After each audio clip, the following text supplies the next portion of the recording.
The concept of human unity in the face of extinction is one of the biggest myths ever told. Humans are varied in terms of basically everything, and the concept of all humans everywhere suddenly throwing their hatred of one another aside and wiping out whatever it is that threatens them. This is just a fairy tale. Humans have been at each other's throats for hundreds of years now. The human race controls half the galaxy, but only by demographic, not by unity. We noticed this quite early on, but due to how humanity actually worked, we couldn't do much about it.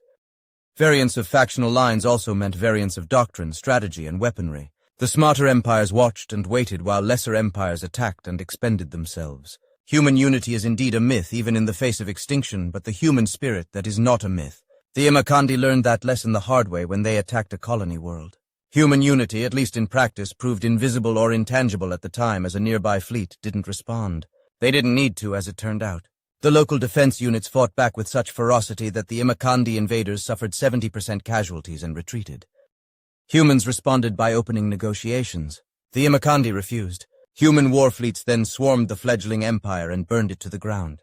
The Imakandi are no more, confined to their home world by an automated defense system. Humanity itself is extremely difficult to actually control or attack, considering factional lines. Tactics are as varied as humans themselves are.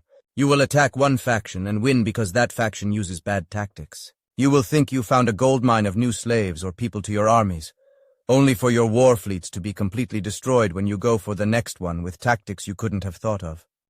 The Sakandori found that out the hard way when they attacked the New Caliban Republic. The Republic fell fast and hard despite relatively even standing in terms of weapons and shield tech. 300 ships either side, an army of 20,000 men either side. It was an easy victory due to the Republic's poor tactical decision-making. They captured the colony, the humans surrendered, and that was that. Then they tried attacking a neighbor, a heavy mercenary corporation known as the IMDC. The Sakandori not only lost the subsequent battle with 96% casualties, they also lost their newly acquired colony world and the entire army responsible for it. In exchange for the IMDC not attacking the homeworld, the Sakandori made a very one-sided mining deal with the IMDC and lost half their effective mineral wealth. Their economy collapsed due to tariffs, and the IMDC did not treat them well. The IMDC brushed off concerns about this treatment as retaliation for the crimes committed against the Republic, a republic they immediately disbanded. Nobody really bought that explanation as they turned the Sakandori Imperiate into a corporate state.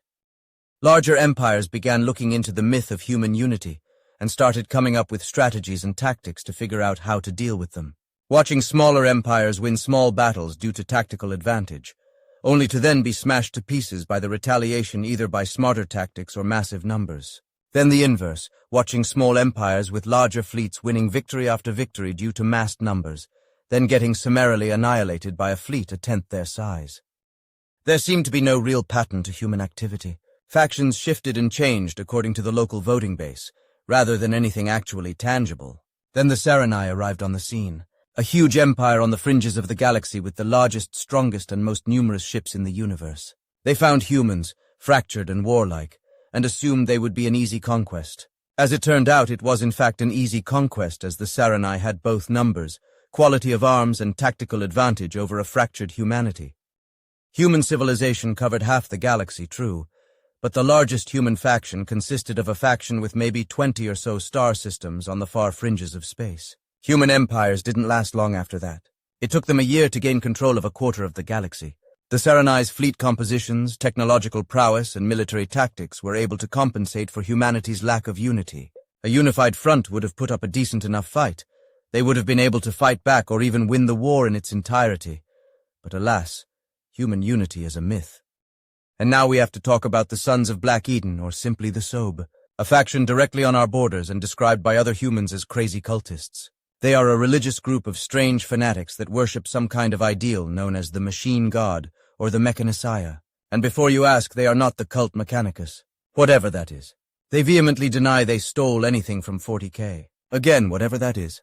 They are, in simplicity, our first encounter with humans, and an entire planet dedicated to the worship of some kind of god of machines, using a precursor megaforge as a temple.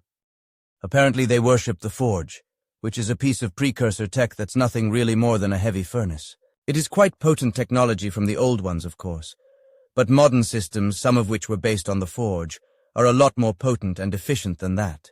The underground facility in which this device is located has long since lost its use as an actual metalworking facility, and is now a temple to their strange beliefs. These humans, though, had one simple aspect that differentiated it from any other faction.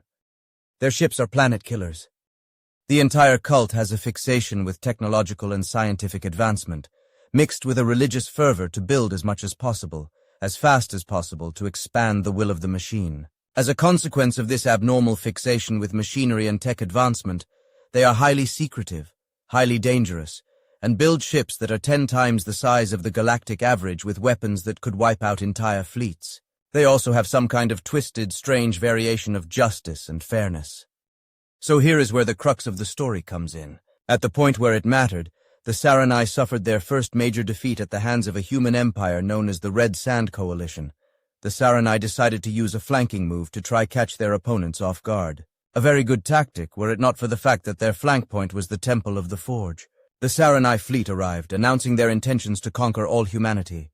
The Saranai fleet warped into the star system at the worst possible place, with the human fleet allowed to hide behind the planet and sun.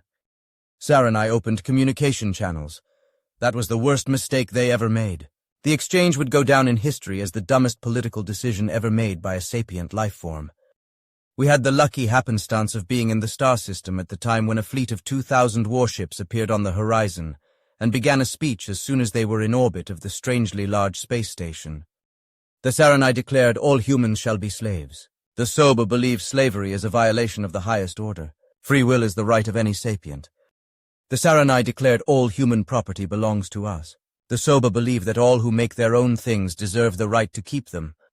The Saranai declared all technology belonged to us as we were the rightful owners of this galaxy. The Soba believed that all technology should be shared freely in the machine god's name.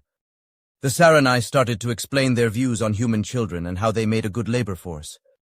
The Soba responded by using a device called an EMP cannon, and the Saranai fleet overloaded and shut down. The Sobe fleet engaged, warping within spitting distance and swarming the Saranai fleet.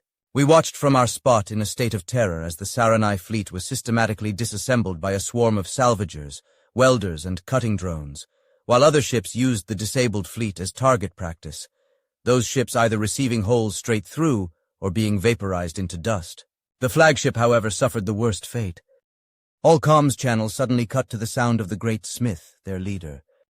By the will of the machine spirit, by the glory of the holy hammer and glorious anvil, we declare as such, you are a disgrace to the species and shall suffer according to his holy laws.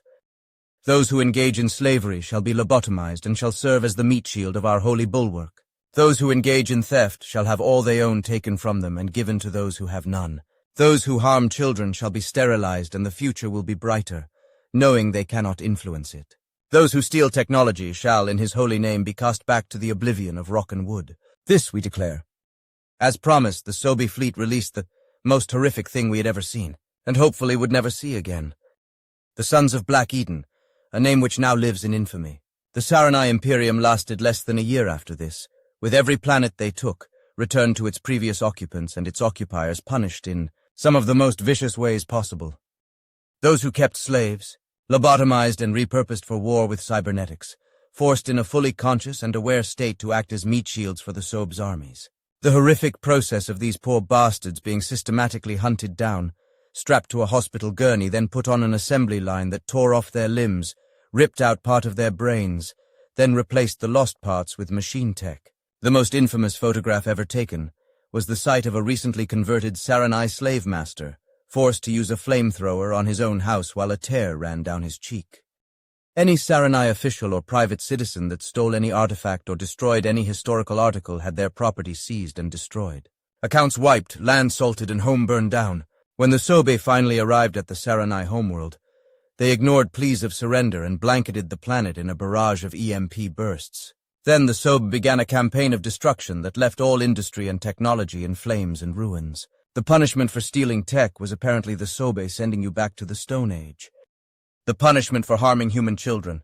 Oh yeah, the Soba basically gathered all Saranai children under a certain age, and forced all other human empires to begin mass adopting them as part of human families at gunpoint. Within one generation, all Saranai culture and tradition was erased. The Saranai homeworld was reduced back to the Stone Age, All colonies lost, and all tech the Sobe could find was reverse-engineered, copied, and given freely to everyone in the galaxy, including us. After that, the Sobe simply returned to their planet, worshipped the machine god, and casually forgot the rest of the galaxy existed. We, the Olivarchian Confederacy, are the poor bastards who have them at our doorstep. Since this incident, we have been trading with them as freely as we can, while simultaneously turning that particular border zone into one of the most heavily defended military outposts in the galaxy. The Sobe continue their worship of their machine god. And as I write this, they announced they had completed the galaxy's first Titan-class warship. I am sending this missive, as well as all documented data I can find of their actions. This is a warning as to how it was possible for an army of 80,000 humans and a fleet of 2,000 warships to not only retake a quarter of the galaxy from an entrenched opponent, but also turn one of the strongest empires in history back to the Stone Age. Please follow the rules. No slavery. No theft. No tech hoarding. And never ever hurt any children, no matter what. We do not want to unleash them again. Please.